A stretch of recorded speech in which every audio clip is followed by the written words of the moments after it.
Assalamualaikum warahmatullahi wabarakatuh. Perkenalkan, saya Nurul Kamilah dengan NIM 11920600073 dari kelas 5B Pendidikan Biologi. Dalam video kali ini, saya akan melakukan praktikum fisiologi hewan, yaitu mengenai sistem pernapasan. Pada praktikum sistem pernapasan ini dilaksanakan pada hari Jumat tanggal 8 Oktober 2021. Tujuan praktikumnya yaitu mengukur kapasitas dalam paru-paru. Sistem pernapasan merupakan hal yang sangat penting bagi manusia.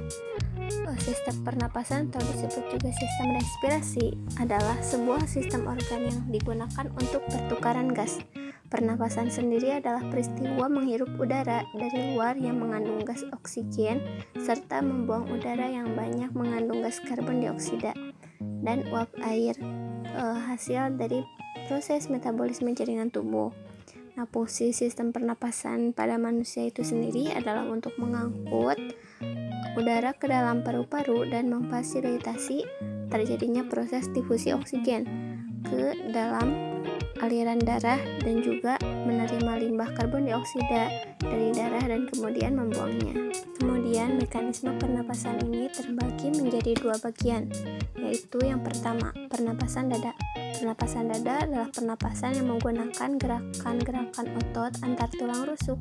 Adanya kontraksi otot-otot yang terdapat di antara tulang-tulang rusuk menyebabkan tulang dada dan tulang rusuk itu terangkat sehingga rongga dada membesar. Nah, ketika rongga dada membesar, paru-paru turut mengembang sehingga volume menjadi besar, sedangkan tekanannya lebih kecil daripada tekanan udara luar. Nah, dalam keadaan demikian, udara luar dapat masuk melalui trakea ke paru-paru atau pulmonum. Selanjutnya yang kedua yaitu pernapasan perut.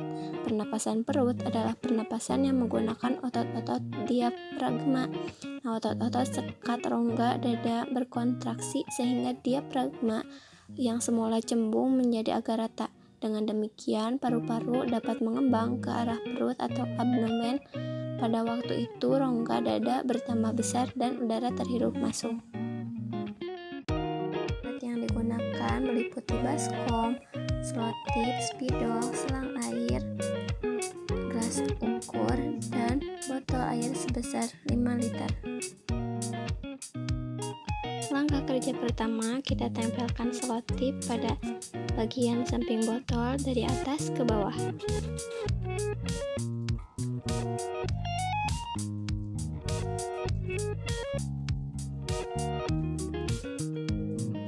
Kemudian gunakan gelas ukur untuk menambahkan 4 liter air ke dalam galon.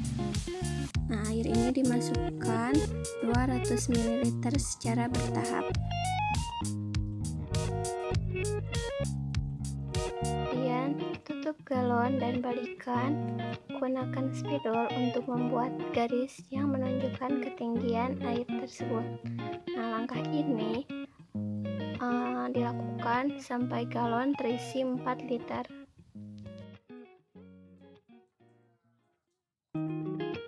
Selanjutnya, kita masukkan selang ke dalam galon sekitar setengah galon tersebut. Kemudian kita balikan dan masukkan ke dalam baskom. Sebelumnya baskom ini sudah diisi setengah air daripada baskomnya tersebut. Setelah itu kita amati dan kita catat hasilnya. Kita kosongkan dulu botolnya dan kita ulangi cara tersebut. Namun kita melakukan lari dulu selama 2 menit. Kita lakukan dengan cara yang sama seperti tadi, yaitu memasukkan selang setengah dari galon tersebut dan masukkan ke dalam baskom yang sudah berisi air. Kemudian ambil napas dan hembuskan melalui selang dan catat hasilnya. Nah, berikut adalah hasil pengamatannya. Nama Nurul Kamilah, tinggi badan 149 cm, berat badan 43 kg, kapasitas paru-paru sebelum 2400 ml, dan sesudahnya yaitu 3000 mili. Seperti yang terdapat dalam tabel, bukan hanya tinggi badan dan berat badan saja yang dapat mempengaruhi kapasitas paru-paru, namun aktivitas juga dapat mempengaruhi kapasitas paru-paru. Selanjutnya ke pertanyaan. Yang pertama adalah, apa pengaruh jenis kelamin terhadap kapasitas paru-paru? Jawabannya, karena sebagian besar kapasitas paru-paru tergantung pada ukuran tubuh. Karena itu, wanita itu cenderung memiliki kapasitas paru-paru yang lebih kecil daripada laki-laki atau pria, karena ukurannya lebih kecil. Selain itu, kapasitas paru-paru dan kinerja pernapasan dapat bergantung pada jenis kelamin. Hormon reproduksi pada wanita telah terbukti menurunkan fungsi paru. Wanita memiliki area difusi yang lebih kecil daripada pria dengan ukuran paru-paru yang sama, yang dapat menyebabkan kinerja pernapasan dan fungsi paru-paru yang buruk. Terkait dengan aktivitas, diyakini bahwa wanita harus bekerja lebih keras dan mempertahankan tingkat pernapasan. Yang kedua, sebutkan dan jelaskan faktor-faktor yang mempengaruhi kapasitas paru-paru manusia.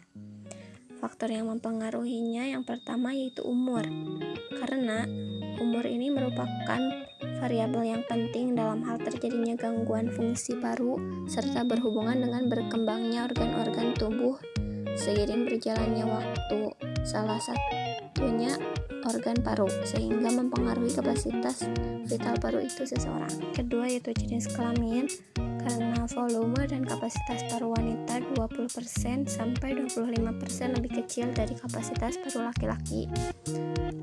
Kapasitas paru pada pria lebih besar dengan nilai 4,8 liter dibandingkan pada wanita yaitu 3,1 liter. Perbedaan ini bisa disebabkan oleh perbedaan kekuatan otot maksimal, luas permukaan tubuh, komposisi tubuh, kekuatan otot, dan jumlah hemoglobin serta elastisitas parunya. Yang ketiga, pola gaya hidup. Gaya hidup seseorang dalam sehari-hari seperti pola mengkonsumsi makanan sehingga timbul obesitas, kurangnya aktivitas dalam olahraga dan perokok sehingga menimbulkan penyempitan pembuluh darah sehingga mempengaruhilah pada kapasitas vital paru seseorang. Kemudian aktivitas fisik dan kebiasaan olahraga juga dapat mempengaruhi kapasitas paru-paru manusia. Dan status gizi pun sama. Ada pula riwayat penyakit. Riwayat penyakit merupakan faktor yang dianggap sebagai akibat timbulnya gangguan pernapasan. Apabila seseorang pernah atau sementara menderita penyakit sistem pernapasan, maka akan meningkatkan risiko timbulnya penyakit sistem pernapasan jika terkena alergi seperti debu.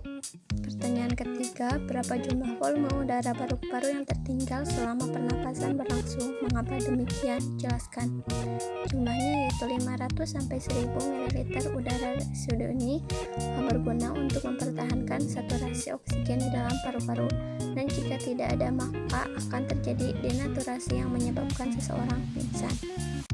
Keempat, apakah yang dimaksud dengan udara tidal, volume udara suplementer, volume udara komplementer, dan kapasitas vital udara pernapasan?